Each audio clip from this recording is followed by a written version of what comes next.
आप सभी को नमस्कार दोस्तों। दोस्तों आज एक बहुत ही बेहद संवेदनशील मुद्दे पे मैं अपनी बात रखने जा रहा हूँ और मुद्दा ये है दोस्तों कि क्या किसी व्यक्ति और उसके परिवार की कीमत 40 लाख हो सकती है?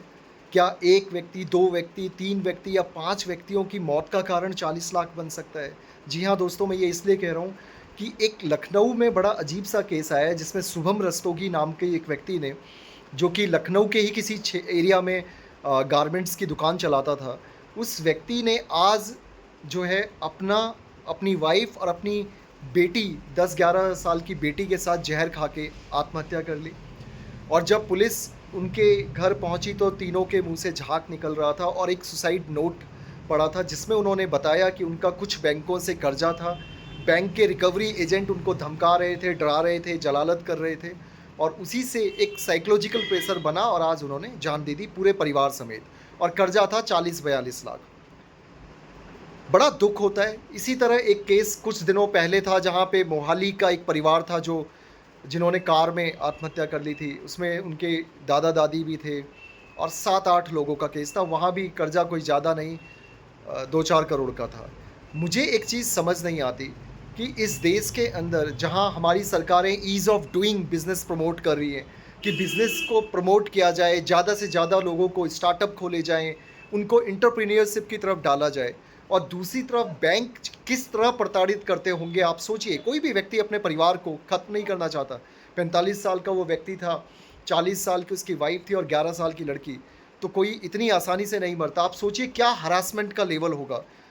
तो मेरे को एक चीज़ आरबीआई से पूछनी है, रिज़र्व बैंक ऑफ इंडिया से इस वीडियो के माध्यम से पूछनी है और आप सब भी पूछिए अपने-अपने माध्यम से कि क्या आरबीआई इस देश में सभी बैंकों के ऊपर एक मॉनिटरिंग बॉडी है, रेगुलेटिंग बॉडी है। क्या वो इस तरह के कानून सख्ती से क्यों नहीं लागू करती? अगर बैंक से किसी छोटे व्यापारी ने, छोटे उद्यमी ने कर्ज़ लिया है और किसी वजह से, किन्हीं कारणों की वजह से उसका वो बिज़नेस चल नहीं पाया, उसका बिज़नेस फ़ेल हो गया, पैसे डूब गए, तो क्या उसको मोहलत नहीं देनी चाहिए? क्या उसके लोन का मोरेटोरियम नहीं करना चाहिए? क्या उसके टर्म को नहीं बढ़ा देना चाहिए? क्या उसकी ईएमआईज़ को कम नहीं करना चाहिए?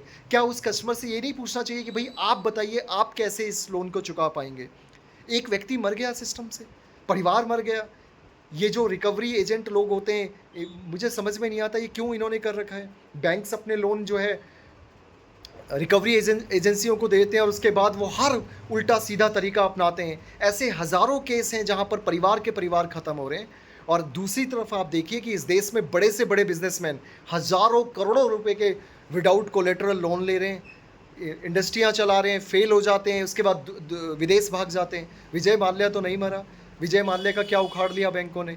तो विजय माल्या, मेहुल चोकसी, नीरव मोदी और अजय रस्तोगी जो रोटोमेक का मालिक था, विक्रम सिंघानिया, ये सब लोग तो विदेश भागे हुए हैं और जो कई तो ऐसे लोग हैं। मैं एक राज्यसभा की एक रिपोर्ट पढ़ रहा था जिसमें 75 से ज़्यादा ऐसे इस देश के बिजनेसमैन हैं जो अभी इसी देश में, भारत में रह रहे हैं। उनकी पॉलिटिकल सेटिंग बहुत अच्छी है और उनके ऊपर 1 लाख करोड़ से ऊपर का कर्जा है, 1 लाख करोड़।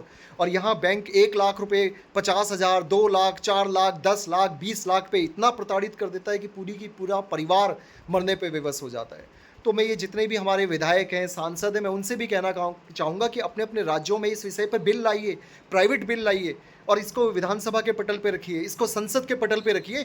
इस तरह से कर्ज की रिकवरी के लिए जिस तरह से हरासमेंट किया जा रहा है और लोग मर रहे हैं, मेरे को इस मुद्दे पे बड़ा अजीब-सा लगता है। तो मैं सोचता हूँ एक आम आदमी होने के नाते मैं क्या कर सकता हूँ?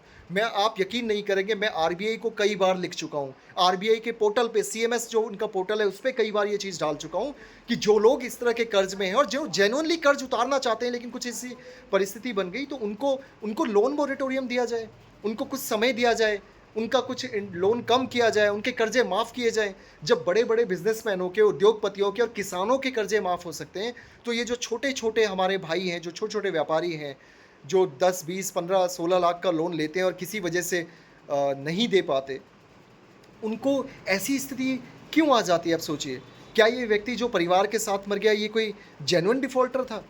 ये कोई जानबूझ के डिफ़ॉल्टर बना? आप सोचिए।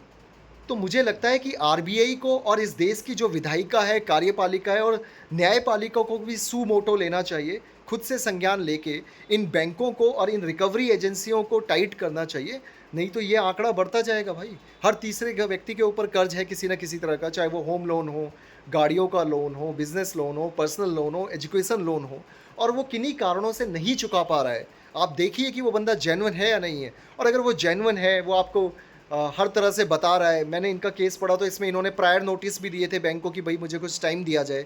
उसके बाद भी आप हरासमेंट कर रहे हैं। एक व्यक्ति पूरा का पूरा परिवार ख़त्म हो जा रहा है। तो मुझे लगता है कि ये बहुत ही संवेदनशील मुद्दा है, और आरबीआई को और बाकी संस्थाओं को और सरकार को, भारत सरकार को, फाइनेंस मिनिस्ट्री को भी जो है इस पे सोचना चाहिए। कड़े कानून इन रिकवरी एजेंटों के लिए, और जो इस तरह के असामाजिक तत्व हैं जो लोन देते हैं, उल्टे-सीधे रेटों पे देते हैं और उसके बाद इतना हरास करते हैं कि लोग अपनी जान दे रहे हैं, इनको रोका जाए। ये बहुत सीरियस इश्यू है भाई साहब, बहुत सीरियस इश्यू है। तो मैं तो आरबीआई को दोबारा से लिखूँगा, मैं पीएमओ को भी लिखूँगा। कुछ चीज़ें पब्लिक हित में भी करनी चाहिए, ज़रूरी नहीं है कि जब तक अपने ऊपर ना आए तब तक ना करें। और इस पे मेरी बात मैं संगठन के भी लोगों को कहना चाहूँगा, हमारे भाजपा संगठन के लोगों को, और जो भी हमारे विधायक हैं, कि विधानसभा में प्राइवेट बिल लाएँ और उस पे इस चीज़ का ज़िक्र करें। आरबीआई को एक नोटिस जाए कि भई आरबीआई इन बैंकों पे और ये जो एनबीएफसी कंपनीज़ हैं, इन पे लगाम लगाए, रिकवरी एजेंटों पे लगाम लगाए। इस तरह तो परिवार के परिवार ख़त्म हो रहे हैं। बहुत ही दुखद मामला है, बहुत ही दुखद मामला है कि एक 45 साल के व्यक्ति का, जो अपना अच्छा खासा गारमेंट का व्यवसाय चला रहा था, और वो इस तरह जान दे दे। तो मुझे लगता है इस पे सोचना चाहिए, हम लोग कहाँ जा रहे हैं। एक तरफ बड़े बिज़नेसमैनों का हज़ारों, करोड़ों, अरबों-खरबों रुपए माफ़ हो रहा है। अनिल अंबानी का 45,000 करोड़ रुपए माफ़ किया गया। बाकी बिज़नेसमैनों का हो रहा है। दूसरी तरफ 2-2, 4-4 लाख पे लोग परिवार समेत मर रहे हैं। तो ये सोचना पड़ेगा, और मुझे लगता है इस पे आप सब इसको सोचिए। अगर आपको लगता है कि मैंने एक सही मुद्दे को उठाया है, तो इस पे आप सपोर्ट कीजिए, इसको शेयर कीजिए, और आप भी अपनी तरफ से अपनी बातों को रखिए। जय हिंद, जय भारत। धन्यवाद।